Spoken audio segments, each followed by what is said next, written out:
nós nos encontramos, Senhor Deus, aqui nesta manhã de domingo, amanhã abençoada que Tu tem nos proporcionado, tem nos dado, da gente poder estar juntos, Senhor. Agora, Senhor Deus, Teu servo, evangelista Lucas, lá, Senhor meu Deus, ministrar a Tua palavra. Seja conosco, Senhor Deus, neste momento, abençoando ele, Senhor Deus, dada a Tua graça, Senhor. E assim nós pedimos e Te agradecemos, em nome de Jesus. Amém.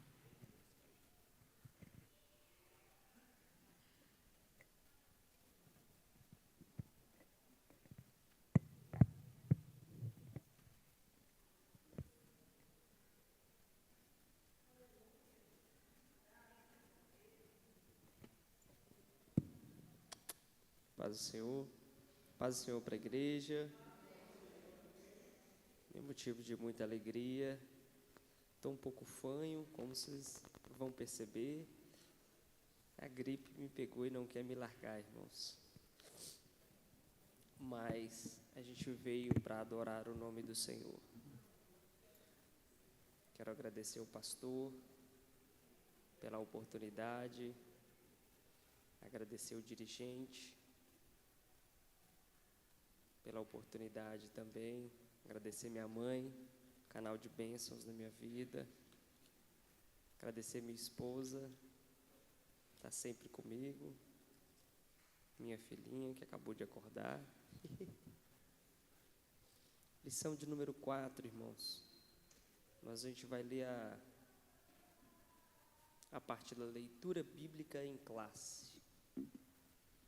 Todos têm a revista? Quem não tiver a revista, Atos, capítulo de número 4, do 24 ao 31.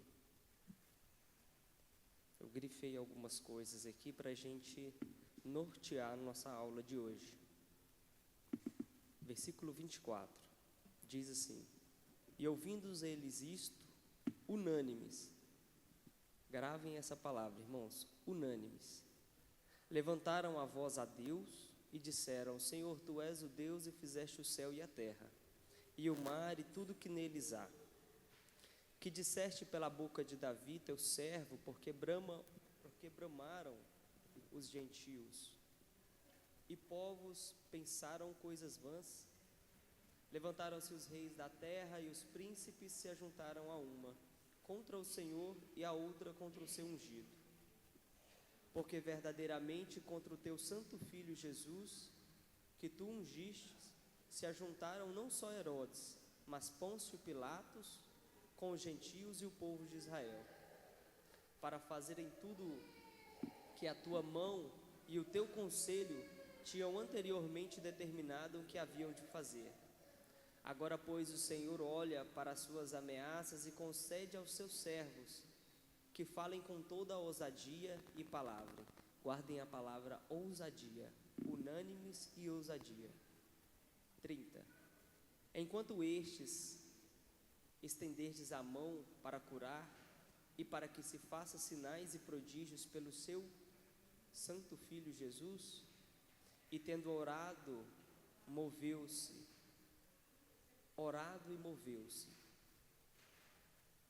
Moveu-se o lugar em que estavam reunidos, e todos foram cheios do Espírito Santo e anunciavam com ousadia a palavra de Deus.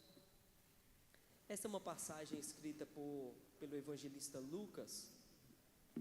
Ele escreveu também o Evangelho de Lucas. A gente não tem como ler o Evangelho de Lucas sem ler o Atos dos Apóstolos.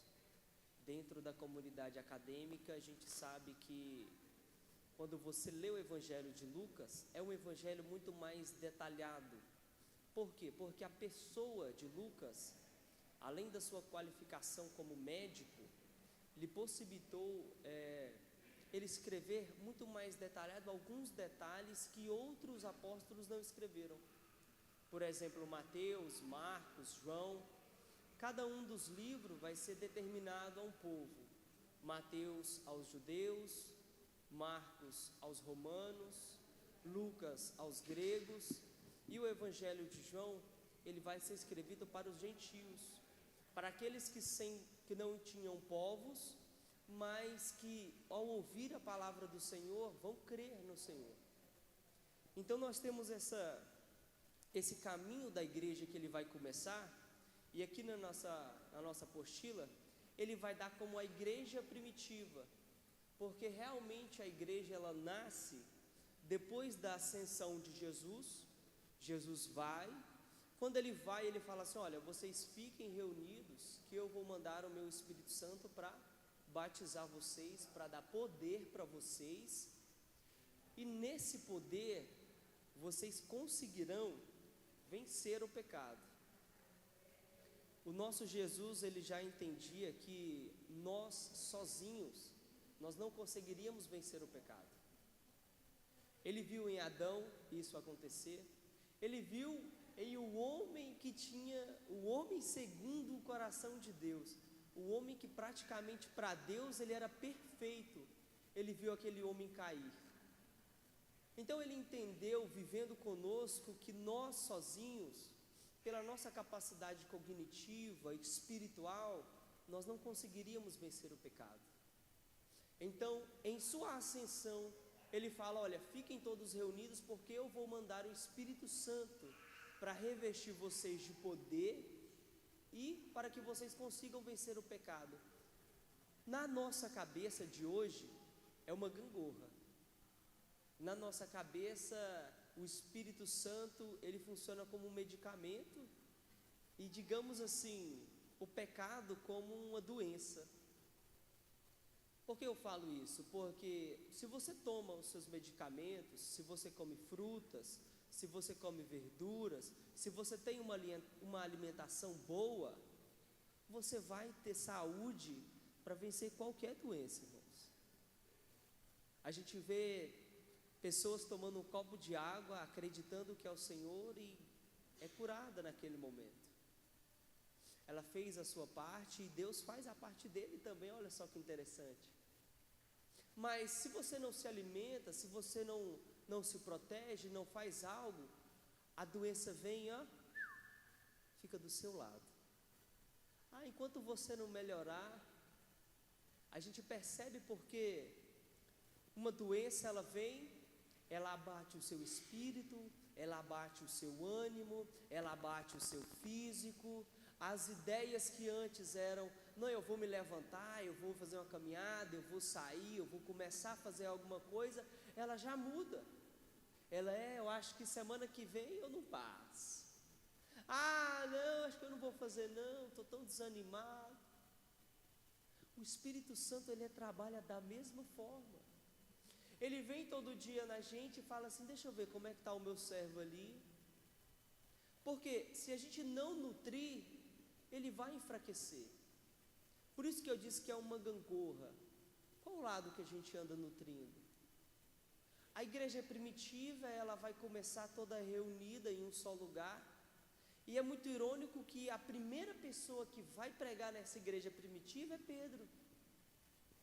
Pedro, alguns dias antes, estava andando com Jesus e alguém perguntou para ele: Pedro, tu conheces esse homem que está falando aí? Pedro fala: não conheço não. Aí eu acho que o Senhor fala: não, vou dar uma segunda oportunidade para ele, né? Pedro, você conhece? Pedro olha.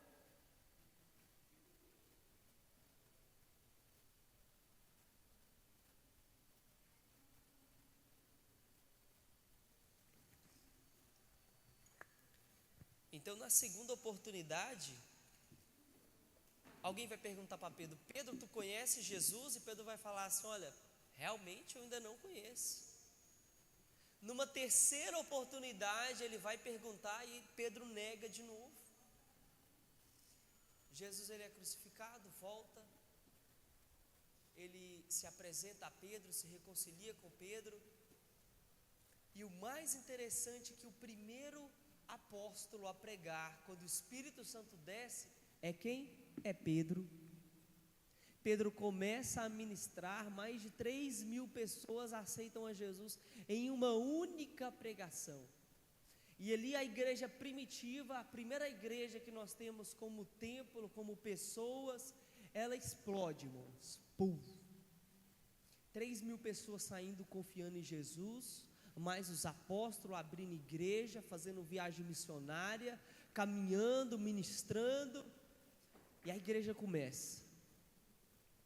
Um pensamento diferente, um pensamento libertador, um pensamento que um criminoso pode sim virar alguém digno de entrar nos céus.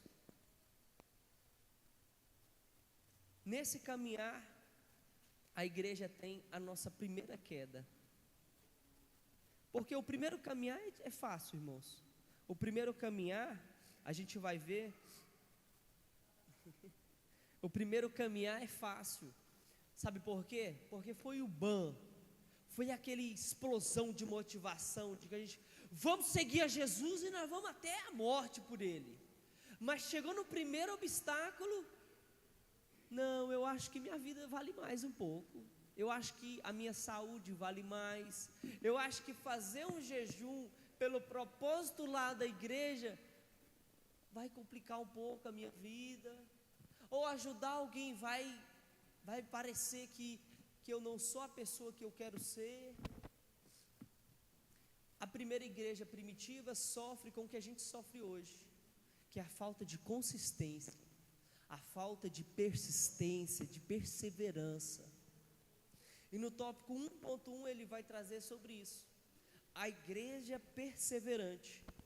Porque por mais que os apóstolos eles tenham sido perseverantes na caminhada, e tanto é que a maioria vai ter uma morte trágica, a igreja em si começou com aquele boom da igreja. Olha, a igreja lotou, deu no segundo culto, faltou 3, deu no segundo culto, faltou 10, deu no terceiro culto, faltou 15, quando é fé ficaram só aqueles que realmente acreditam e são perseverantes na igreja do Senhor. E ele vai trazer um importante dado para a gente, que é sobre o sofrimento. Qual que é a primeira coisa que tira o nosso foco da igreja? É o sofrimento. Ah, Lucas, por que você fala isso? Porque na maioria das vezes, quando a gente sofre, a gente não impõe a culpa a gente. A gente vai perguntar ao Senhor, Senhor, por que eu estou sofrendo? Por que o Senhor fez isso? Por que o Senhor deixou acontecer isso? Pensa como se uma cobra tivesse vindo e picado a gente. Qual é a nossa primeira atitude?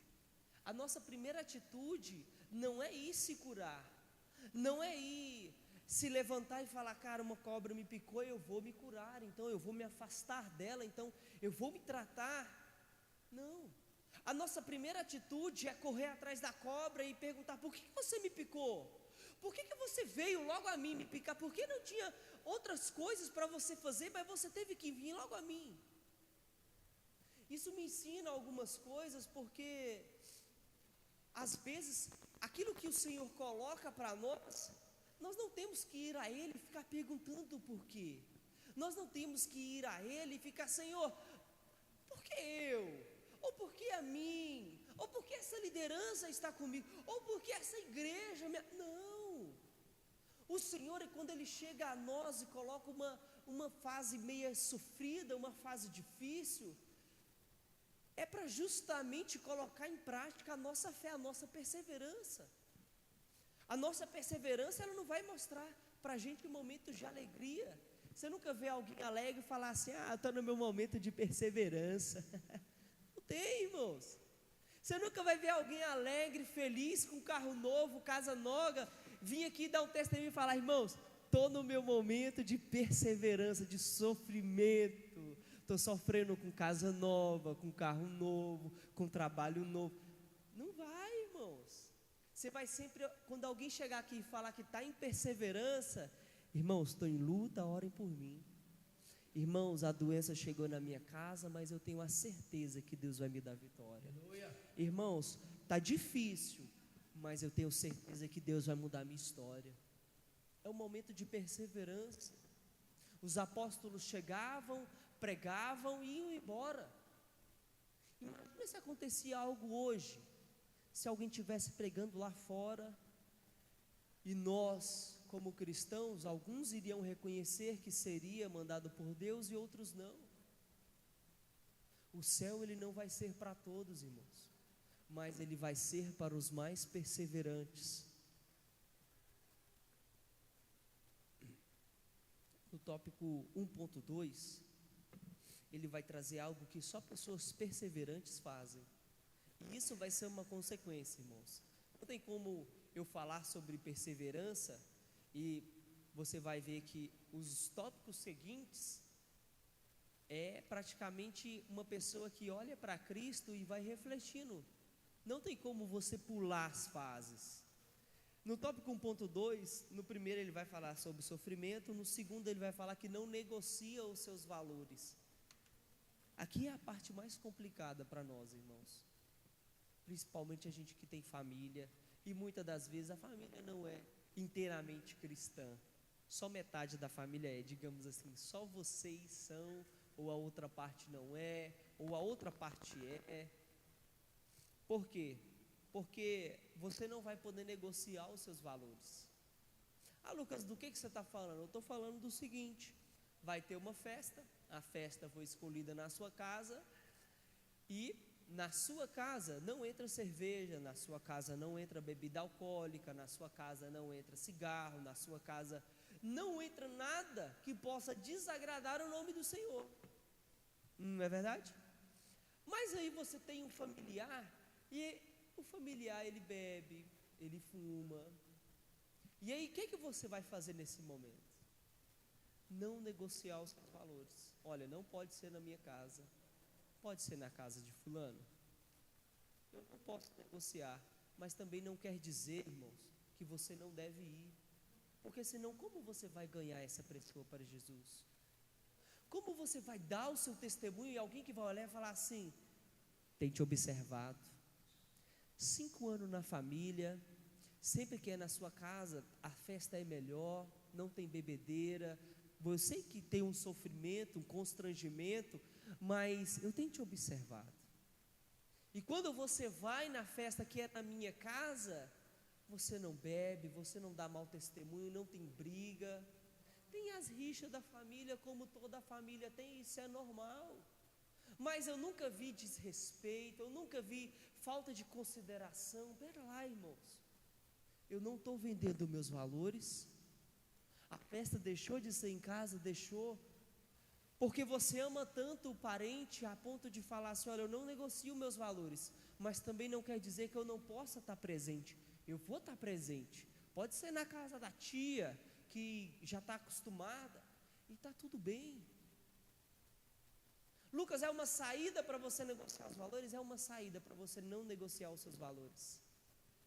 Você permanece fiel, você permanece digno da palavra, você permanece junto com o Espírito, e ao mesmo tempo abre um campo missionário. Olha só que maravilha, irmãos.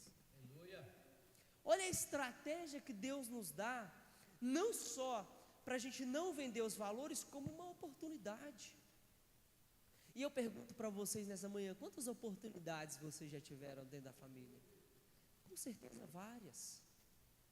A persistência te leva a não vender os seus valores, que vai te levar ao tópico 1.3, que é algo muito convicto nosso, que é a nossa fé. Lucas, espera aí, a persistência, a não venda de valores vai te levar à convicção da fé.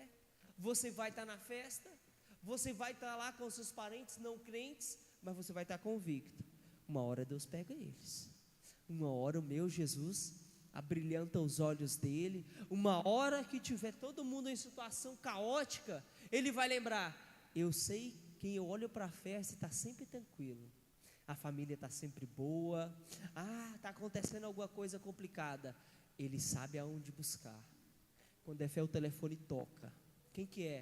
Aquele parente que nunca acreditou. Você pode orar por mim? E o campo missionário, a sementinha foi plantada e floresceu, graças à fé, irmãos. Por isso que a fé, para nós, da igreja atual, ela é muito complicada, ela é muito difícil de ser exercida. Sabe por quê? Porque tem tanta teologia aí fora, tem tanta filosofia aí fora. A gente vê na televisão: toma um copo de água e seja curado, tome alguma coisa e Deus há de te curar. Se nós olharmos no ponto de vista nosso, humano, irmãos, que é isso? Que coisa terrível. Agora, se nós olharmos com o ponto de vista de fé, é algo transformador. É algo que você olha e fala: Lucas, como? Eu não sei te explicar, nem ninguém aqui vai conseguir explicar, porque o milagre que a fé exerce não é um milagre para ser explicado, é um milagre que é para ser vivido. Aí eu te pergunto, sendo agora um pouco assim, fora da igreja evangélica, por que a gente olha nas basílicas, fora da igreja das assembleias, fora da nossa alçada, e a gente vê cadeiras de rodas, a gente vê pessoas fazendo promessas de caminhada e sejam curadas, a gente olha pessoas que entram de muletas em igrejas católicas e saem dali andando? Por quê?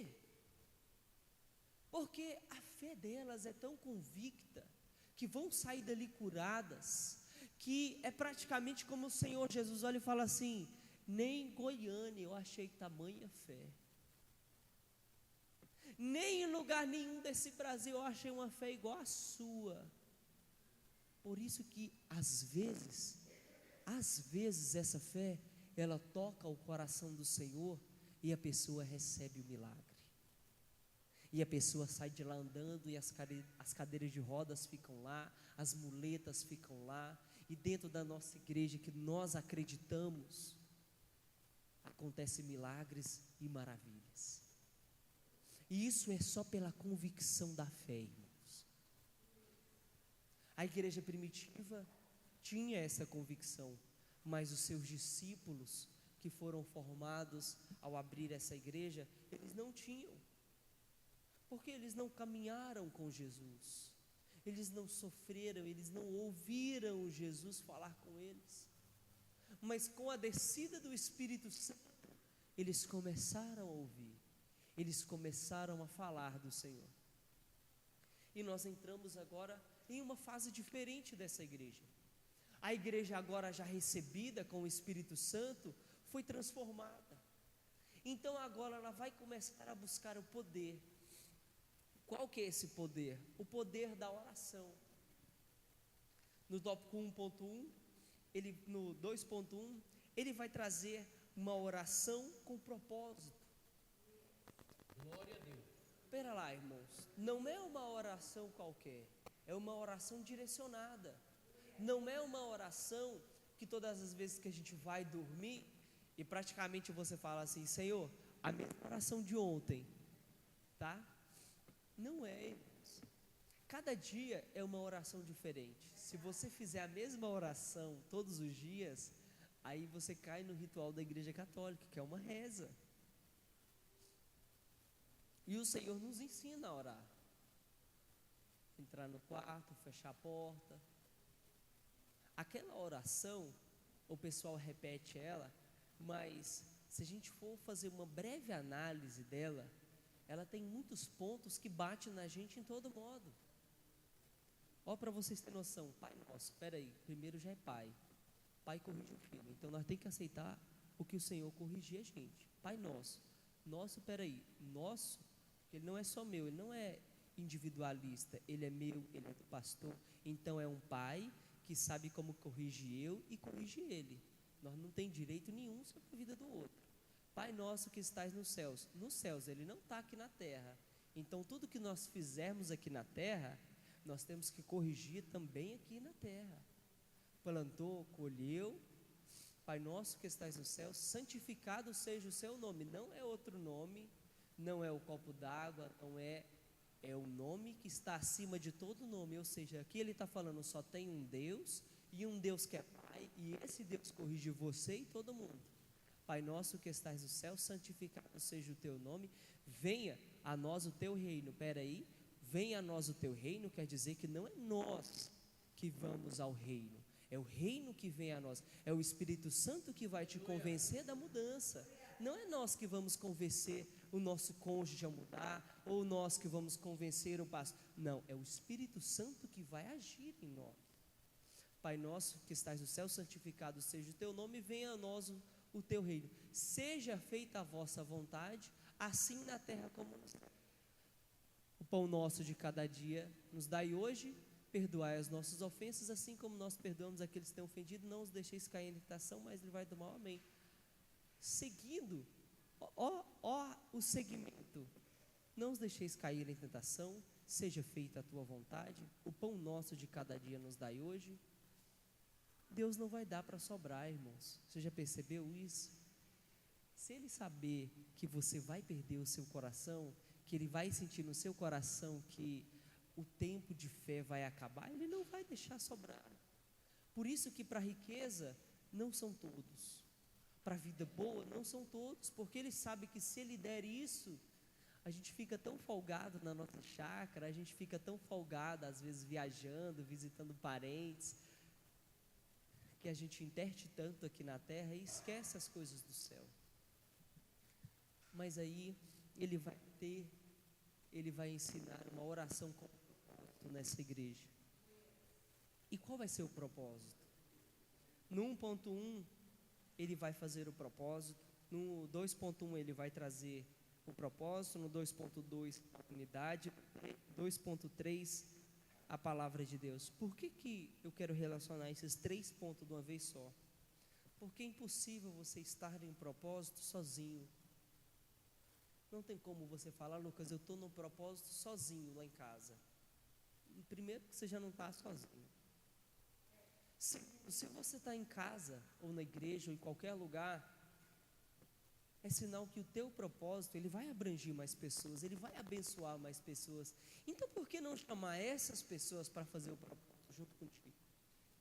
Porque se você melhorar no emprego, a sua casa vai melhorar, a família vai melhorar. Então por que não chamar essa família para entrar num propósito com você?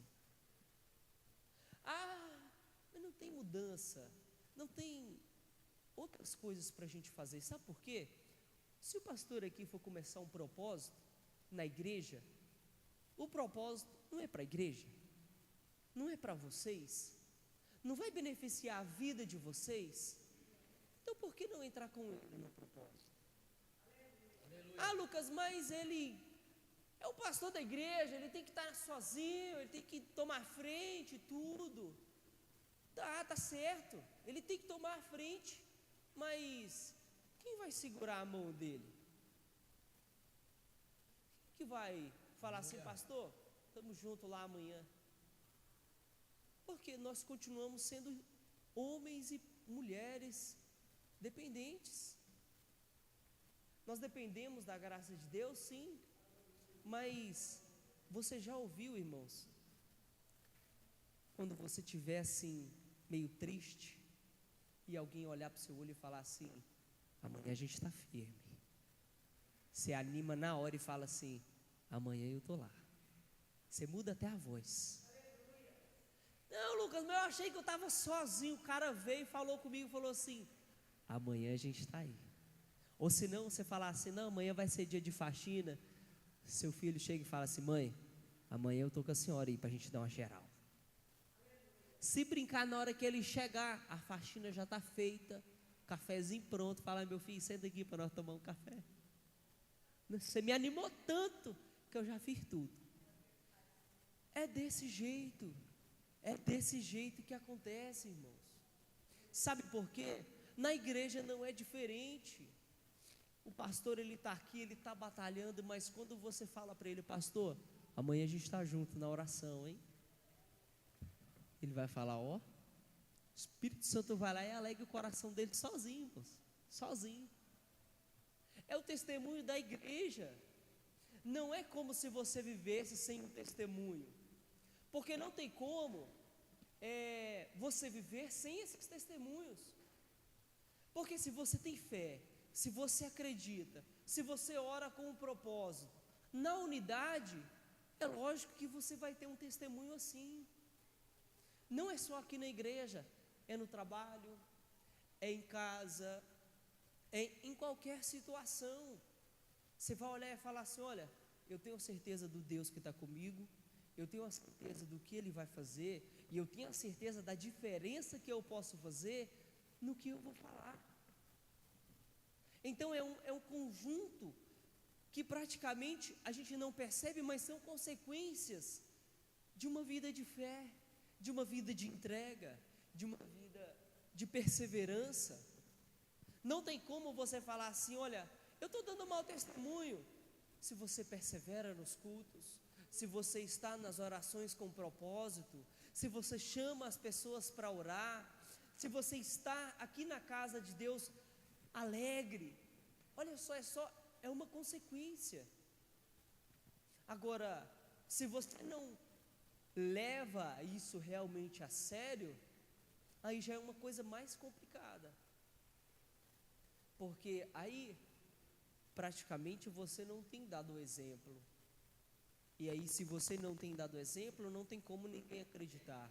Se não tem ninguém acreditando, a sua fé não está sendo exercida. Se a sua fé não está sendo exercida, irmãos, praticamente você não é um cristão. Se você não tem levado o caráter de Cristo, você não tem exercido tudo aquilo que Ele exerceu: bondade, amor, carinho, paciência, e tudo isso são dons do Espírito Santo.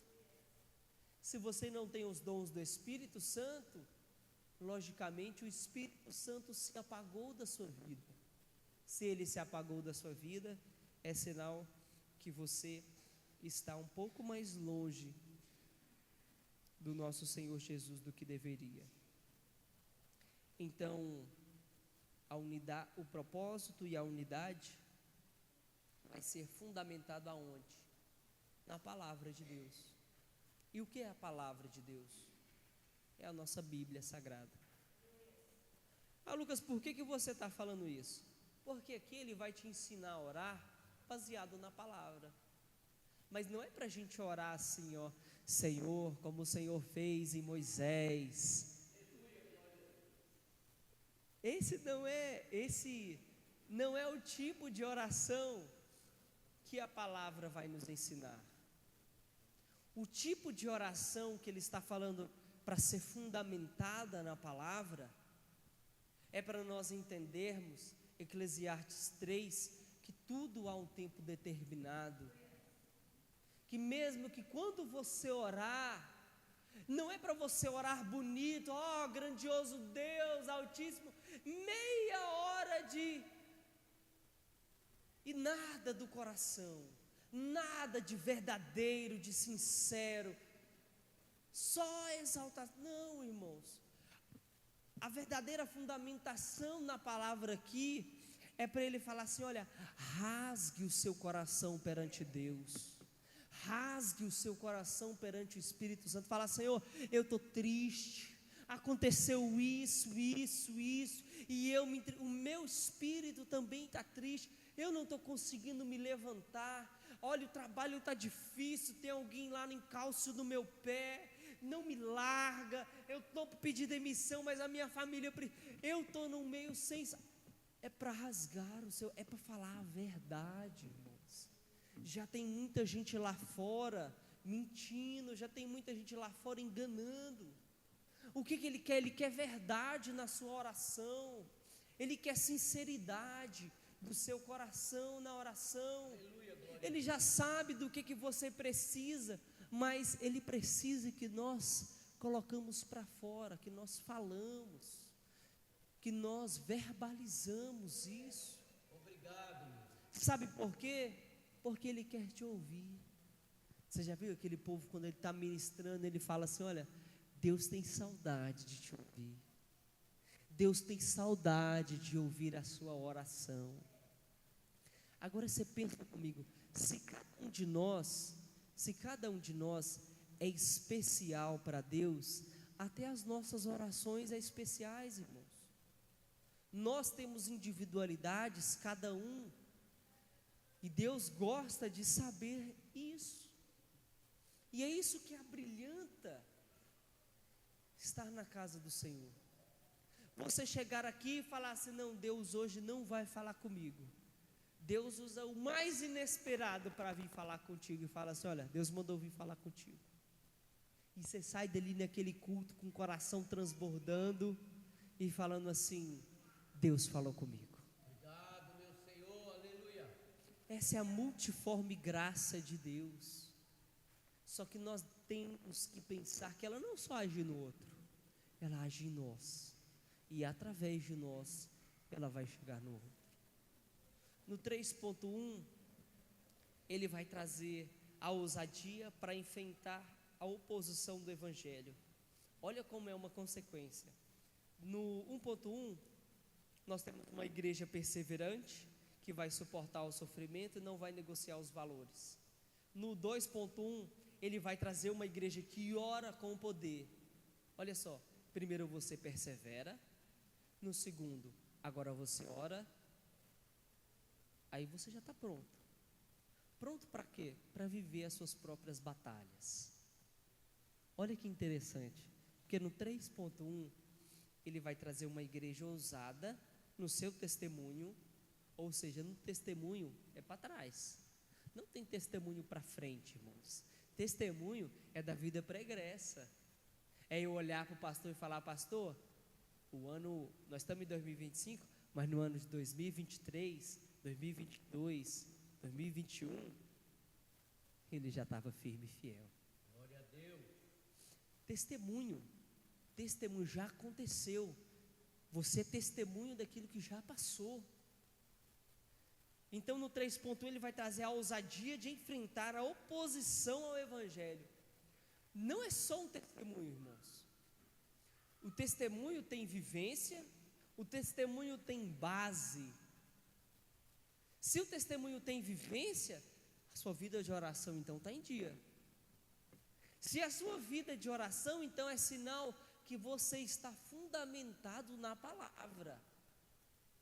Então agora você está pronto para quê, Lucas? Para viver as suas próprias batalhas.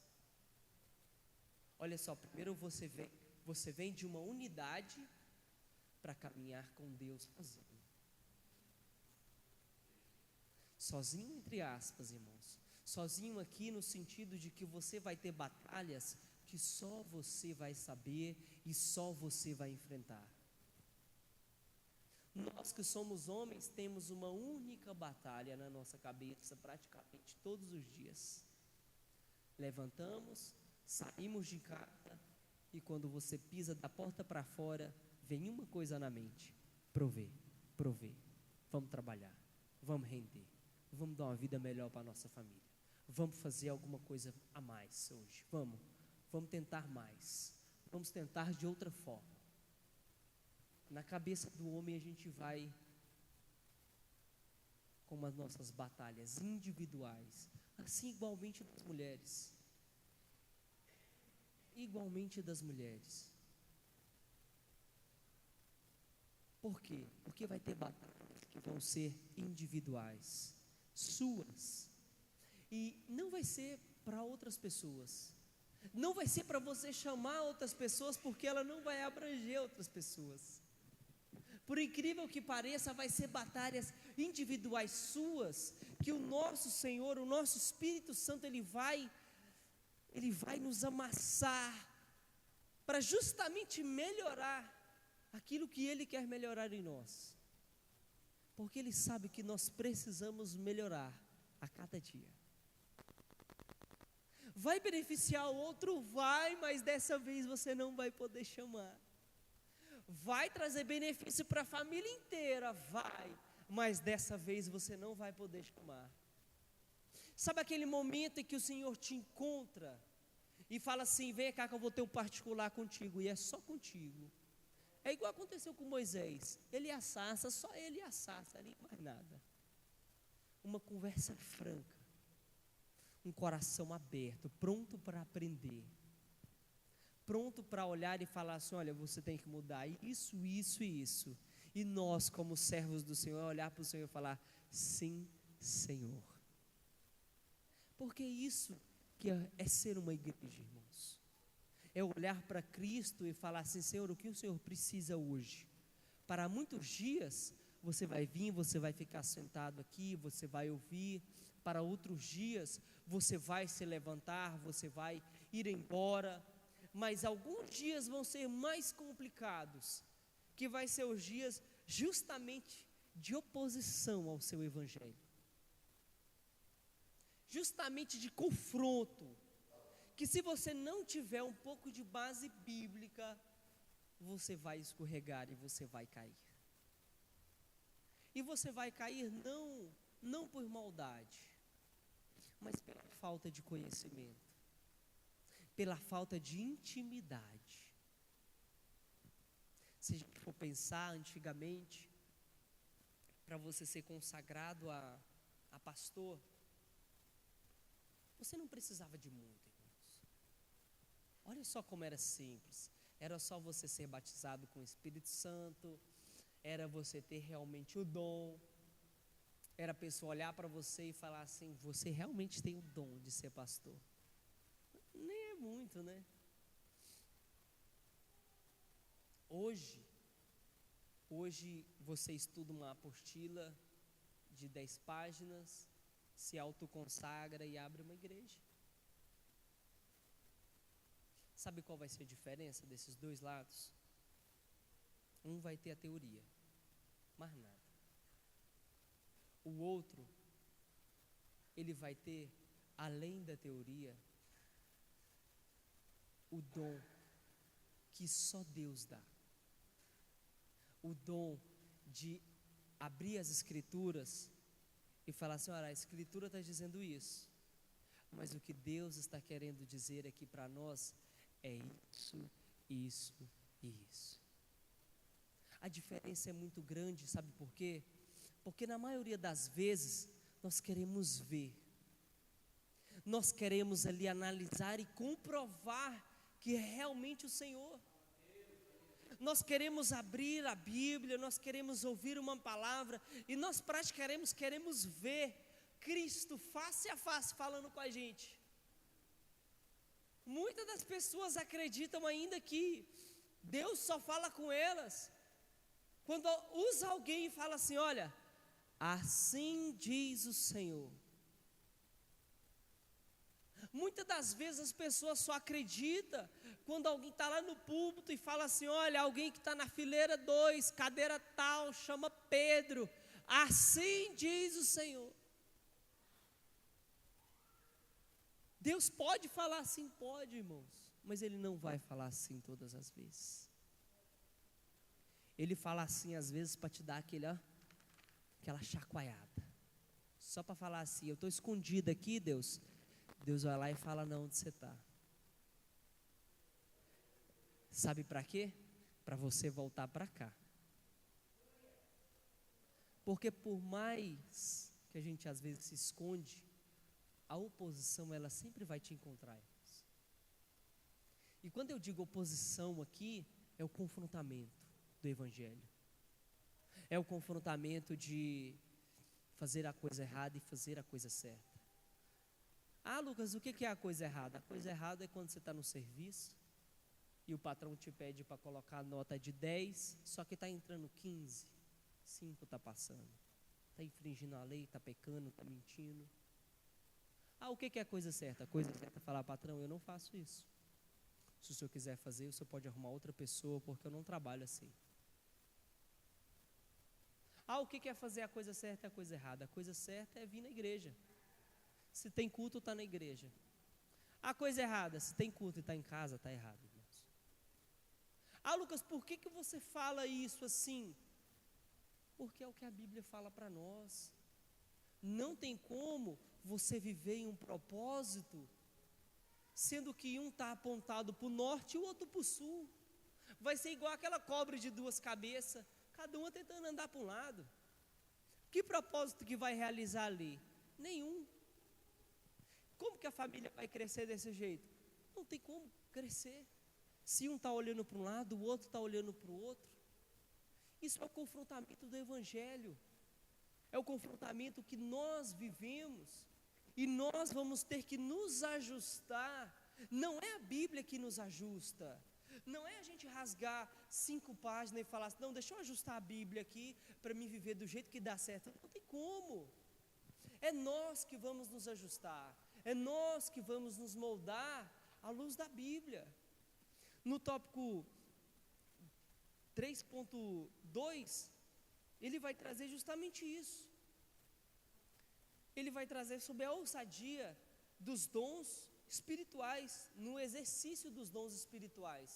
Se o Evangelho já te confrontou e você já exerceu a sua fé, então você manifestou sim um dom do Espírito.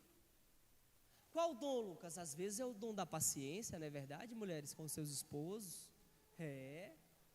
Às vezes é o dom da longanimidade, às vezes é o dom do amor, não é, esposo, com a sua esposa? Nós vamos manifestar esses dons diariamente,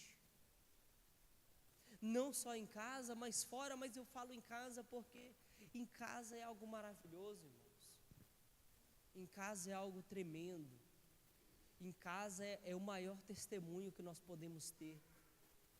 E ele vai finalizar, olha, no 3.3, pregar a palavra baseado na palavra.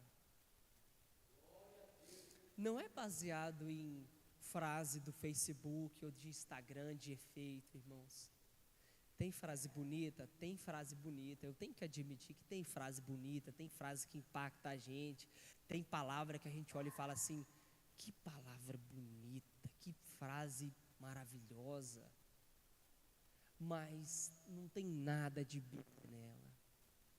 Não tem nada que convence um pecador, não tem nada que convence uma mudança. Ela brilhanta os nossos olhos, mas ela fecha o nosso coração.